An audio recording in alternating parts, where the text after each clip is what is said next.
오늘부터는 하나님 나라를 이루어가는 교회에 대해서, 특별히 교회의 사명에 대해서 한 3, 4주간 같이 나누려고 합니다. 여러분, 비빔밥 좋아하시나요? 네, 예. 좋아하시는 분도 계시고 안 좋아하시는 분도 계실 텐데, 기호이죠. 저는 이 비빔밥 생각하면은 먼저 군침이 도네요. 네, 갖은 여러 가지 재료들 어떤 게 들어가나요?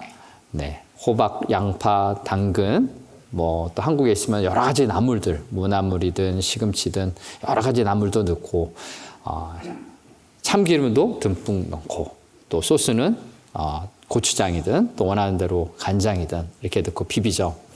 여러 가지 다양한 색깔과 다양한 맛들이 하나로 아우러지는 맛, 이것이 비빔밥입니다. 이 비빔밥을 생각하면은 우리 교회와도 같다라는 생각을 합니다. 교회에 다양한 생각, 다양한 경험들, 또 다양한 신앙의 색깔들을 가지고 계신 분들이 함께 모여 있는 곳, 그리고 그렇게 신앙생활을 하는 곳이 교회이죠.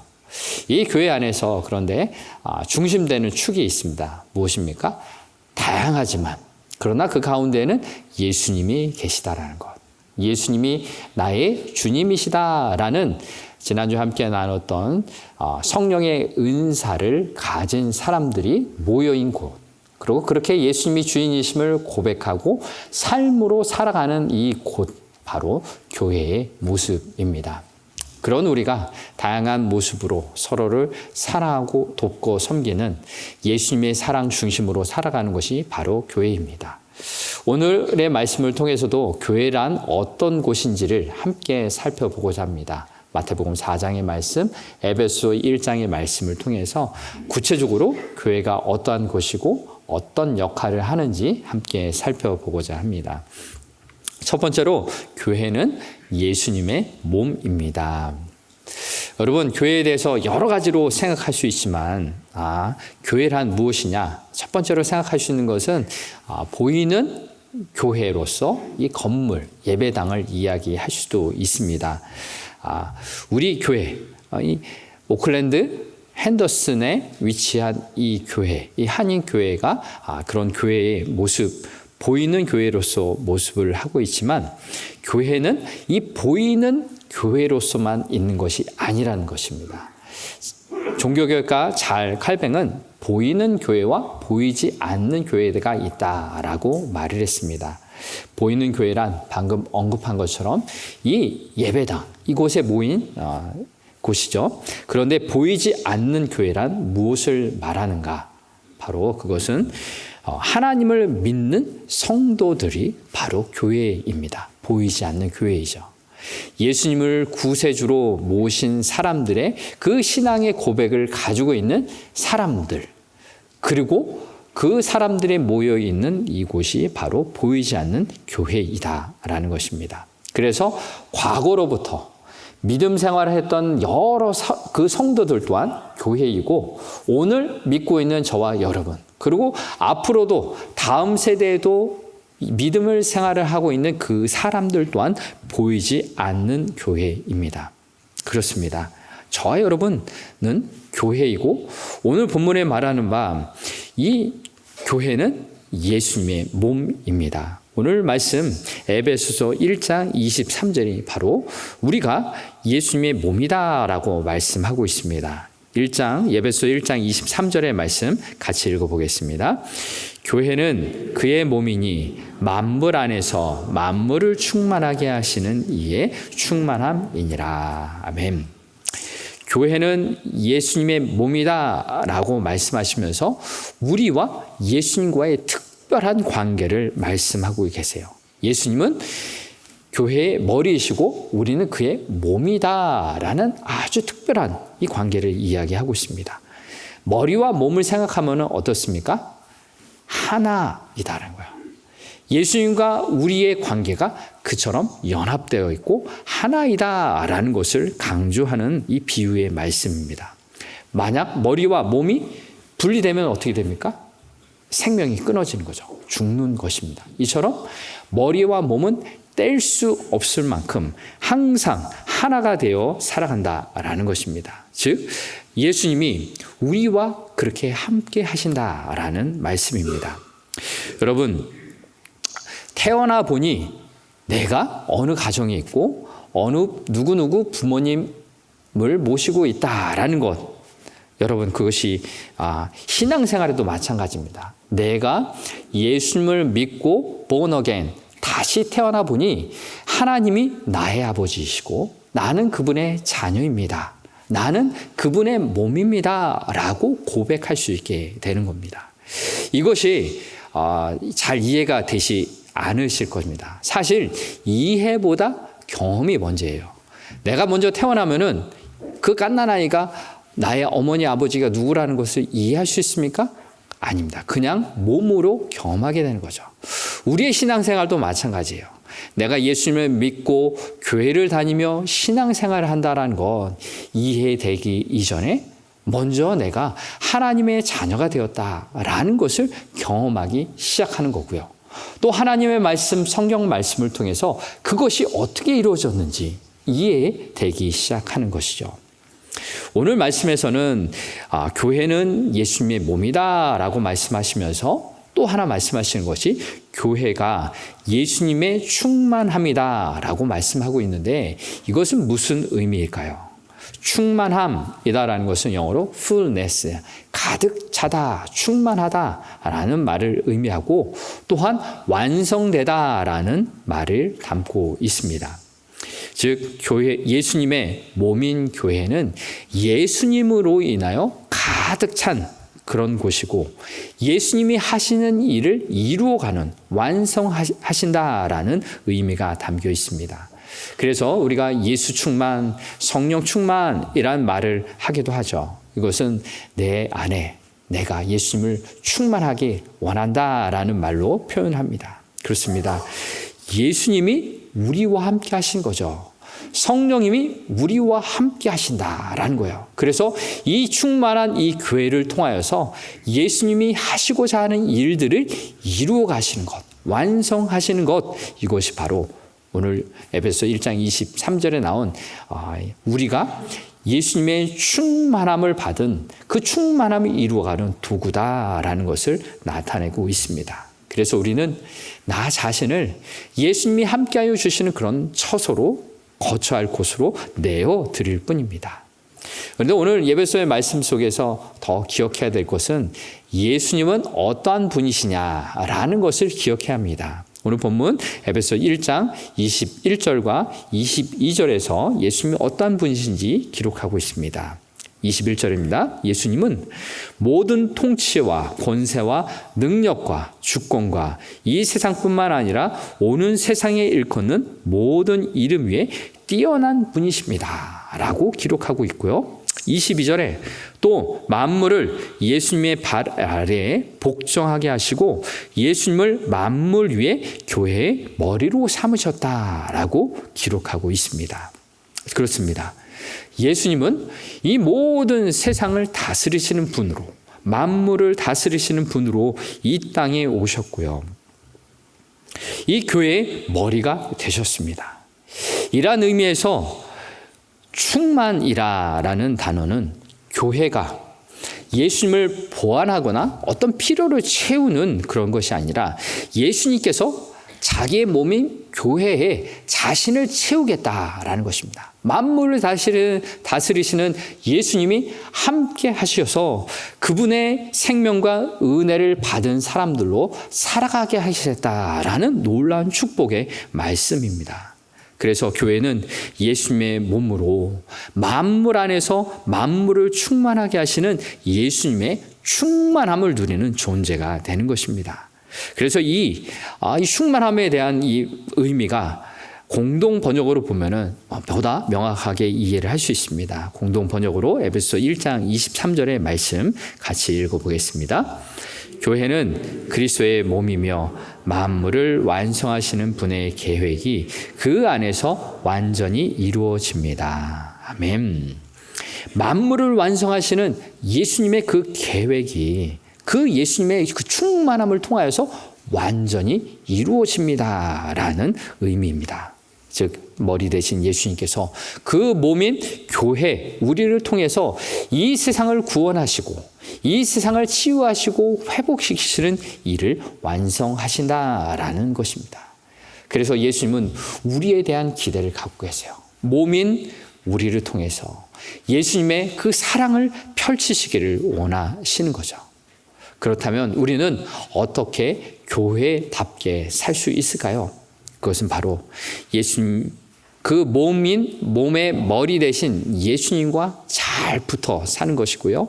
예수님이 원하시는 대로 예수님이 사셨던 그 삶을 살아가는 것입니다. 그래서 두 번째 함께 나눌 내용, 교회는 예수님이 하신 일을 이어받아 계속 그렇게 살아가는 것입니다. 그렇습니다. 우리가 함께 나눴듯이 교회란 어떤 존재여야 하는지 바로 그것은 예수님을 따라가면 되는 것이죠. 우리는 예수님을 쫓아 살아가면 됩니다. 예수님은 우리가 어떤 존재가 되어야 할지 이미 그의 삶을 통해서 길이 되어주셨어요. 변하지 않는 진리의 말씀을 우리에게 나눠주셨고요. 영원한 그 생명을 우리에게 먼저 보여주셨어요. 그래서 우리는 길과 진료, 생명 대신 예수님을 따라가면 예수님이 원하시는 그 삶, 교회 다음을 살아갈 수가 있습니다. 마치 어린아이가 태어나면서부터 부모님의 돌봄을 받으며 함께 지내면서 우리가 어떻게 살아야 할지를 가르침을 받는 것처럼 자연스럽게 배우는 것처럼 우리의 신앙생활이란 나와 함께 하시는 예수님을 바라보며 예수님과 함께 살아가는 것을 이야기하고 있습니다. 내가 건강하게 잘 성장하고 있는지를 살펴보려면요, 내가 예수님과 함께 살아가고 있는지를 점검해 보아야 합니다. 내가 자연스럽게 예수님과 함께 배우고 성장하며 예수님의 일들을 감당하고 있는지 점검해 보아야 하는 거죠.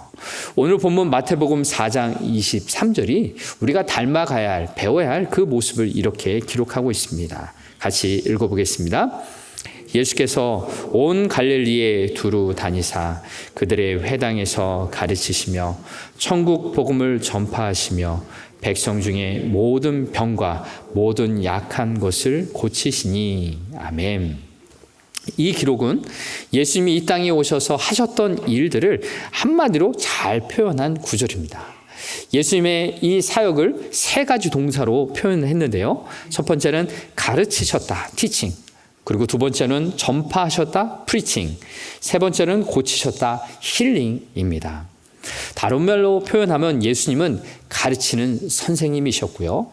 복음을 전파하시는 선교사이셨고 사람의 몸과 마음을 고치는 의사이셨습니다.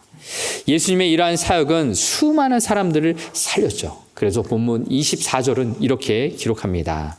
그의 소문이 온 수랴에 퍼진지라 사람들이 모든 앓는 자, 곧 각종 병에 걸려서 고통당하는 자, 귀신 들린 자, 간질하는 자, 중풍병자들을 데려오니 그들을 고치시더라. 아멘.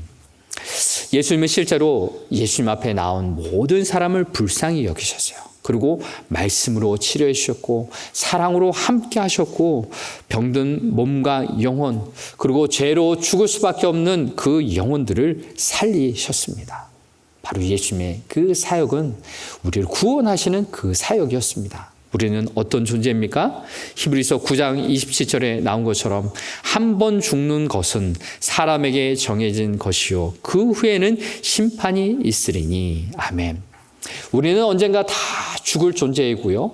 또 심판을 받아 또 영원한 그 죄값을 치르게 되어 있습니다. 아무도 이 죄값에서 자유로운 사람은 아무도 없는 것이죠. 그런데 예수님은 우리를 불쌍히 여기셔서 친히 십자가에서 나의 죄값을 담당하셨습니다. 그리고 예수님을 믿는 자에게 영원한 생명을 허락해 주셨습니다. 이것이 복음입니다. 굿 뉴스입니다. 예수님의 치유와 회복의 능력은 이 십자가에서 완성된 것입니다.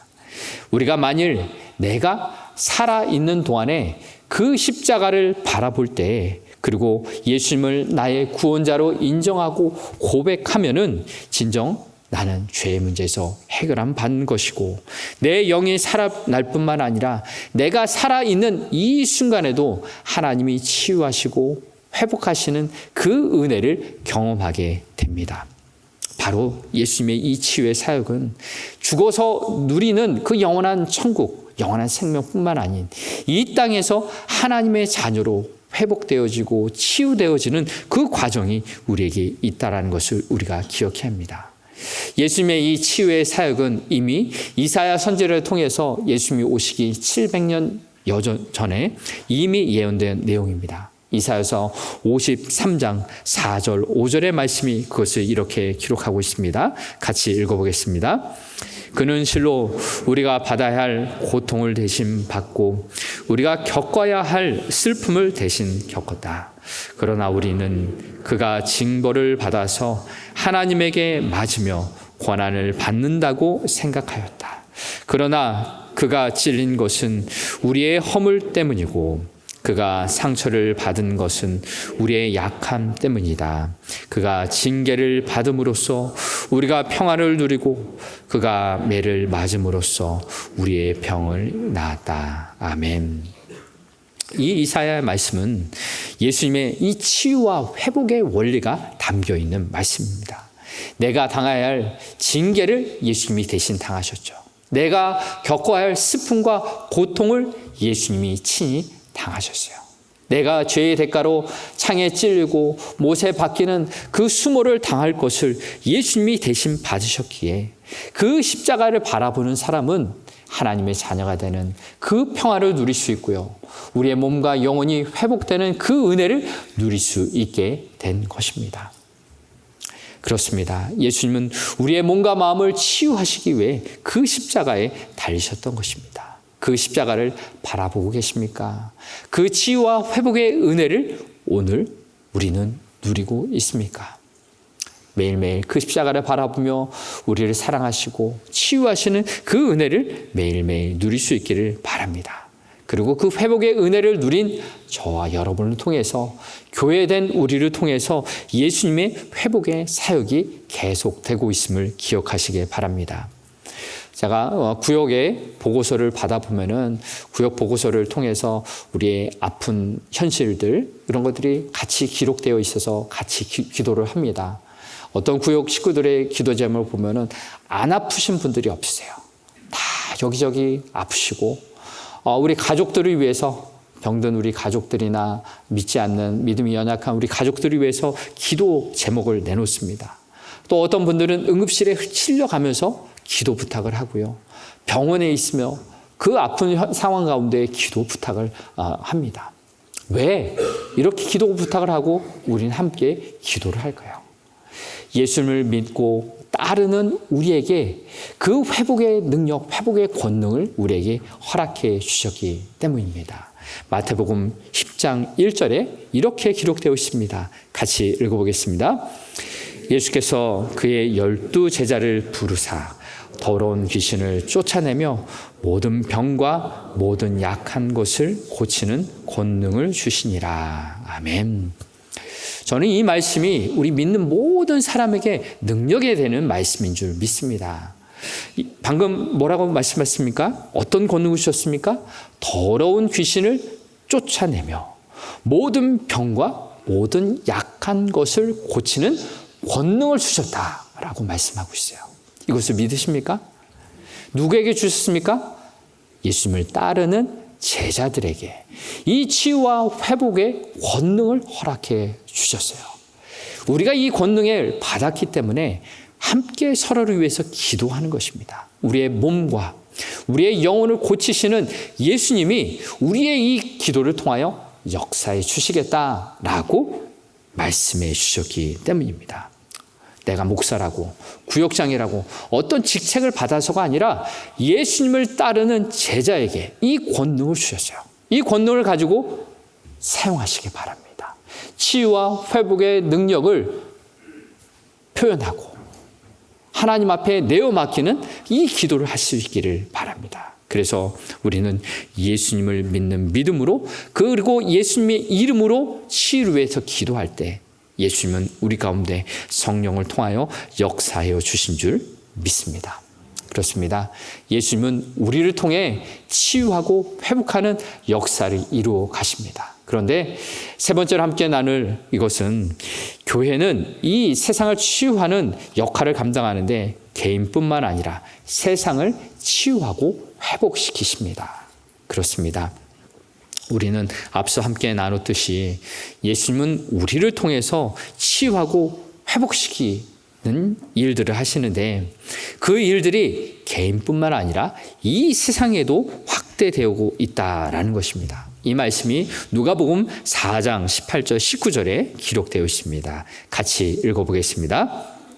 주의 성령이 내가 임하셨으니 이는 가난한 자에게 복음을 전하게 하시려고 내게 기름을 부으시고 나를 보내사 포로된 자에게 자유를 눈먼 자에게 다시 보게 함을 전파하며 눌린 자를 자유롭게 하고 주의 은혜의 해를 전파하게 하려 하심이라 하였더라. 아멘. 이 말씀은 우리가 읽었던 마태복음 4장 23절에 나왔던 예수님의 세 가지 사역과 동일한 내용입니다. 예수님은 방금 누가복음에 나온 것처럼 복음을 전하셔서 영의 구원과 또 눈먼 자를 다시 보게 하는 육의 구원을 위해 일하셨고요. 또 눌린 자를 자유롭게 하는 전인격적인 치유와 회복을 위해 이 땅에 오셨다라고 기록하고 있습니다. 그리고 19절에 나온 것처럼 주의 은혜의 해를 전파하게 하려 하십니다 라는 것입니다. 주의 은혜의 해, the year of the Lord's favor 라는 것이에요. 하나님의 그 기쁨의 해를 선포하신다라는 것입니다. 이것을 성경에서는 희년, 기쁨의 해라고 표현하는데 영어로는 주빌리입니다. 이 희년의 때가 되면은 종되었던 자들이 자유롭게 되고 빚진 것들이 탕감 없이 해지는 것이 되어지고 또 내가 돈이 없어서 팔았던 집과 땅도 되돌려 받게 되는 그 해를 이야기하고 있습니다. 즉 예수님이 이 땅에 오심으로 하나님이 창조하셨던 아름다운 모습, 조화로운 모습, 질서 있게 새롭게 회복된다라는 것을 이야기해주고 있습니다. 즉 예수님이 오셔서 하신 일, 이 땅에 희년을 선포하신 거예요. 이 땅에 굶주리고 억눌리고 자유함이 없는 이 땅 가운데 하나님의 은혜를 선포하신다라는 것입니다. 바로 십자가의 복음을 듣고 온전하게 나오는 그 사람들을 통하여서 그 회복이 먼저 이루어지는 것이고요. 그 사람들이 살아가는 가정과 사회, 모든 삶의 터전에서 그 하나님의 치유와 회복은 확장되어 가는 것입니다. 그렇습니다. 하나님은 저와 여러분을 통해서 이 땅 가운데 하나님의 치유의 사역이 펼쳐지고 있습니다. 우리 한국 땅을 생각해 보십시오. 120년 전에 복음이 이 땅에 들어와 예수를 믿는 사람들이 많아지게 되고 예수를 믿는 사람들로 말미암아 이 땅 가운데 하나님의 창조와 하나님의 질서가 회복되고 있지 않습니까? 비록 아직은 이 땅이 완전하게 회복되지 않아서 그 영원한 그 하나님의 나라가 임하기까지 그 재림의 날이 되기까지 우리를 통해서 이 교회를 통해서 일하고 계시지만 우리는 그 하나님의 도구가 되어서 오늘도 쓰임받고 살아가고 있는 것을 기억하시기 바랍니다. 나를 변화시킨 이 복음, 이 세상을 변화시키십니다. 복음을 나누시길 바랍니다. 복음 속에 담겨있는 이 땅을 향한 희망과 사랑을 나누시길 바랍니다. 이 복음을 나눌 때 나와 그리고 우리 그리고 이 땅을 아름답게 변화시키시는 하나님의 놀라운 은혜가 경험되길 바랍니다. 이제 오늘 말씀을 마무리합니다. 우리가 예수님의 몸된 교회로서 이 땅에 살아갈 수 있는 이 힘은 어디에 있을까요? 우리는 어떻게 교회답게 살아갈 수 있을까요? 그 힘은요, 내 안에 있지 않습니다. 오직 성령님이 내 안에 계셔서 오늘도 십자가에 달리신 예수님을 바라보게 하시고 또 그 예수님이 내게 충만히 임재하셔서 그 충만을 이루시는 그 일들을 하시도록 나는 그렇게 쓰임받기를 원할 뿐입니다. 바로 그렇습니다. 오늘도 성령의 충만함을 받으시길 바랍니다. 에베소서 5장 18절에 이렇게 기록됩니다. 같이 읽어보겠습니다. 술 취하지 말라. 이는 방탕한 것이니 오직 성령으로 충만함을 받으라. 아멘. 이 땅에서 우리가 살아갈 때 내 몸에, 내 몸과 마음에 성령으로 충만한 삶이 되길 바랍니다.